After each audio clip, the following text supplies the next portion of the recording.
আমরা সংস্কারগুলোকে দুইভাবে ভাগ করেছি। কতগুলো যেই সংস্কারগুলো শুধু আইন কানুন বিধিবিধান পরিবর্তনের মাধ্যমে অধ্যাদেশের মাধ্যমে বাস্তবায়ন করা যায়, এবং একই সাথে যেগুলো তাদের নির্বাহী আদেশের মাধ্যমে বাস্তবায়ন করা যায় সেগুলোর তালিকা, এবং অনেক ক্ষেত্রে আমরা আইনের খসড়া তৈরি করে সরকারকে দিয়েছি এবং সরকারের উপর চাপ সৃষ্টি করার চাপ অব্যাহত রেখেছি যাতে এগুলো বাস্তবায়ন করে ফেলে। এবং এখানে শত শত ওই যে সুপারিশ আছে যেগুলো বাস্তবায়ন করা যায়। তো আমরা সবাই কিন্তু এই চাপটা রাখতে হবে। আর কতগুলো মৌলিক সংস্কার যেগুলো নিয়ে রাজনৈতিক দলের যেগুলোর ক্ষেত্রে সংবিধান সংশোধন দরকার, যেগুলো স্পর্শকাতর, যেগুলোর ব্যাপারে রাজনৈতিক ঐক্যমত্য সৃষ্টি হওয়া দরকার, সেগুলোর ব্যাপারে আলাপ আলোচনা হচ্ছে। প্রথম দফায় যেই সব আলাপ আলোচনা হয়েছে আমাদের রাজনৈতিক দলের সাথে, সেগুলোতে ওই যে মৌলিক সংস্কার এবং একই সাথে যেগুলো আইন কানুন বিধিবিধান পরিবর্তন করে করা যায়, দুই ব্যাপারে আলোচনা হয়েছে। তো এখন মৌলিক সংস্কার আমাদের এই নিয়েই আমরা কতগুলো বিষয় ঐক্যমত্য সৃষ্টি করার চেষ্টা করছি, এবং কতগুলো সেই মৌলিক যদি সংস্কার না হয় তাহলে ওই যে আমাদের নির্বাচন হবে, কিন্তু এই নির্বাচনে কোনো আমাদের গণতান্ত্রিক উত্তরণ ঘটবে না, সুষ্ঠু নিরপেক্ষ নির্বাচন হবে না। তো এই মৌলিক সংস্কারের মধ্যে একটা হলো যে কথায় কথায় যেন সংবিধান পরিবর্তন করতে না পারে।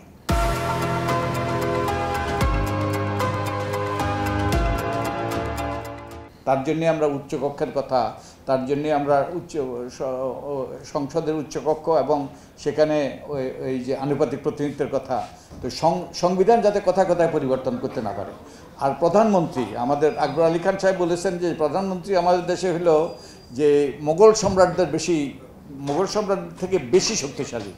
তো তাদের ওই ক্ষমতায় লাগাম টানতে হবে, এবং ওটার ব্যাপারে আমরা সৌভাগ্যবশত একটা ঐক্যমত্যে পৌঁছেছি।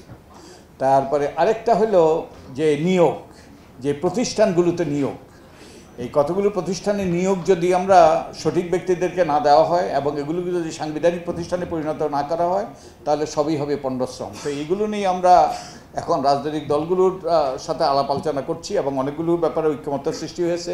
প্রায় 10টার মতো ঐক্যমত্য সৃষ্টি হয়েছে। আরও গোটা 10-এর ব্যাপারে আমরা ঐক্যমত্য সৃষ্টি করতে চাই। কিন্তু ওই যে স্থানীয় সরকারের যে আইন, আমিও চেষ্টা করতেছি, তোফায়েল সাহেব সহ আমরা চেষ্টা করতেছি এটা অধ্যাদেশ করেই এটা আইনে পরিণত করা যায়। এবং তো আমরা কাজ করতেছি, আশা করি সরকারকে আমরা রাজি করাইতে পারবো। তো আমরা কিন্তু সবচেয়ে বড় কথা, সরকারকে কিংবা রাজনৈতিক দলকে রাজি করানোর জন্য এই যে আপনারাই হলেন সবচেয়ে গুরুত্বপূর্ণ